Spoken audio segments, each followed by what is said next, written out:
नबी पाक सल्लल्लाहु अलैहि वसल्लम कोहे सफा की पहाड़ी से गुजर रहे थे। काजी सलमान मंसूरपुरी ने लिखा है, हुजूर गुजर रहे थे, अबू जहल भी सामने आ गया।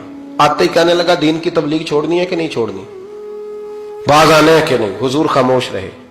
फिर उसने कहा, आप बदल सकते हैं कि नहीं। हुजूर खामोश रहे। 6 बार कहा, 4 बार कहा, फिर माज़अल्लाह सुम्मा माज़अल्लाह। हुजूर को बुरा भला कहने लगा, नबी करीम को बुरा भला कहने लगा। हुजूर खामोशी से सुनते रहे।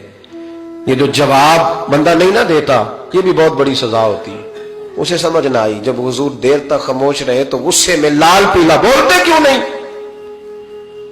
इतना गुस्सा किया कि उसके हाथ में डंडा था, उसने रसूल पाक के सर अक़दस पर डंडा मार दिया। हुजूर ने सर पे हाथ रखा और अल्लाह के हबीब घर की तरफ चले गए, बोले नहीं। अब्दुल्ला बिन जदान की लौंडी देख रही थी।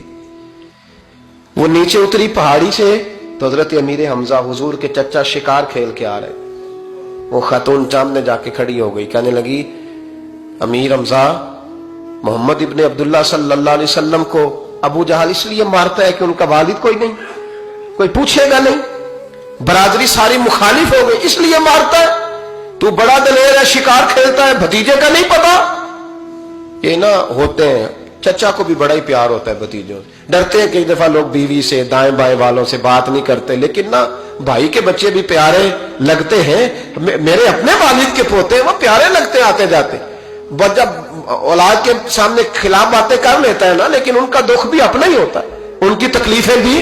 ये रिश्ता है, ये भाई नाखूनों से गोश्त अलग नहीं किया जा सकता। ये अल्लाह के बनाए हुए रिश्ते, ये प्यारे लगती है, अपने बाप की नस्ल ये अच्छी लगती है। उस दर्द के साथ, ज़ौक़ के साथ हजरत अमीर हमजा ने शिकार वहीं फेंका, डंडा उठाया और इस जज्बे से उठाया कि दरख्त पे हाथ डाला, यूं करके डंडा तोड़ा। अबू जाल बैठा था हर में काबा में, पूछने लगे, कहां है वो। बैठा है लोगों के बीच। जाके पहले बुरा भला का, फिर जोर से डंडा मारा। तेरी जुर्रत कैसे हुई मेरे भतीजे को हाथ लगाने, ताकत कैसे हुई तूने मेरे भतीजे को मारा। तो जुर्रत करना मैं देखता हूं तू कैसे आज के बाद ये हरकत करता है। उसे पता था कि हजरत अमीर हमजा कितने दलेर है, और दलेर भी है और इस वक्त पूरे जज्बे में भी है। उसने जुर्रत नहीं की हिलने की भी, चुप रहा। हजरत अमीर हमजा रदी अल्लाह तआला अन्हो सैयदा खतीजतुल कुबरा के घर आए। अम्मा जी हुजूर को पट्टी कर रही थी इतनी देर। नबी करीम ने चच्चे को आते देखा ना, ये बड़े जख्म बड़ी जल्दी ताजे होते हैं। उठ के खड़े हुए। जब हुजूर ने उनके कंधे पे अपना सर अक़दस रखा तो रोने लगे महबूब करीम। हजरत अमीर हमजा भी रोए। नबी करीम अलैहिस्सलातु सलाम के आंसू पोंछ के कहने लगे, खुश हो जाए, अब रोने की कोई जरूरत नहीं, मैंने बड़ा सख्त बदला लिया, अब राजी हो जाए, जरूरत नहीं करेगा आइंदा, मैं सर फोड़ आया हूं डंडे के साथ। जब ये कहा तो अल्लाह के हबीब ने सर उठा लिया, आंसू पोंछ के फरमाया, चाचा मैं नहीं ऐसे खुश होता। कहा भतीजी आप कैसे खुश होते हैं। फरमाया, मेरे दीन का कलमा पढ़ जाओ मैं खुश हो जाऊंगा।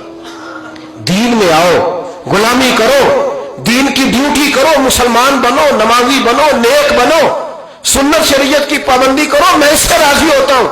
हजरत अमीर हमजा क्या जज्बा था उस वक्त, क्या शौक था। कहने लगे, कलमे से राजी होते हो। कहा, कब पढ़ाओ कलमा, मैं कलमा पढ़ने को भी तैयार हूं। सल्लल्लाहु ताला अलैहि वसल्लम कलमा पढ़ लिया हजरत अमीर हमजा ने। रसूल पाक अलैहिस्सलाम की जो ख्वाहिश है ना, जो दर्द है, वो दर्द है कि लोग जन्नती हो जाए। हुजूर के दीन का पैगाम ये है कि कोई आदमी जहन्नुम में ना जाए, कोई बेनमाजी ना रहे, कोई सुन्नत शरीयत से दूर ना रहे, दीनदार बने लोग।